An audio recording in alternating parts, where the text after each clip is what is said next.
Super easy, low-carb baba ganoush. It's made from eggplant.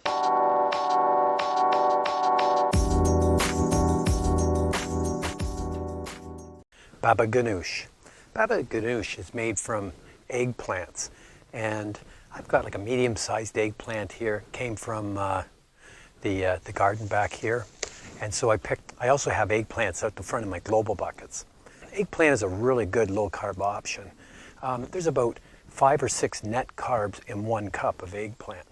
So basically what I did was I put some slits into the eggplant and put it onto a very, very hot grill, and I charred the outside, and then I peeled it, and then I cut it open and I pulled out the little seeds. Sometimes on the smaller ones like this, the seeds aren't very large and you don't really need to take them out.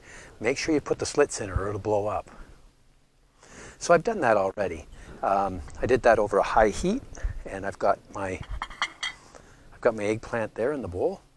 The recipe for this and the measurements are below in the comments section. So I've got my 1990s ultimate chopper. I'm going to put my eggplant in, mix this up a little bit, and then we'll add in the rest of the stuff. I'm going to add in some garlic. I've got 2 cloves of minced garlic, and then I kind of took it, I took a knife, a chef's knife, and I made it into a paste. So I'm going to put the garlic in, because you need garlic in there. I've got 2 tablespoons of fresh lemon juice, 1/4 cup of extra virgin olive oil. This is tahini paste. Now, like my hummus, I always add a little bit of mayonnaise into it to make it nice and creamy and give it a little bit of zing. So I'll put that mayonnaise in.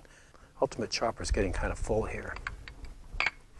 For seasoning, I've got a little bit of cayenne pepper. You want that heat. I've got some kosher salt, some fresh cracked pepper, and 1/2 teaspoon of cumin. Now, what I'm going to do is just mix this up. There we go. I know from making this many times that the salt and pepper and the seasoning is just right.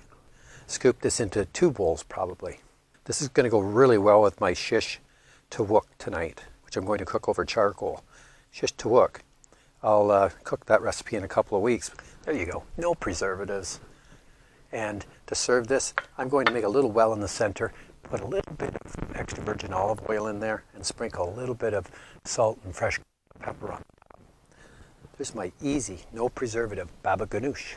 Thanks for watching.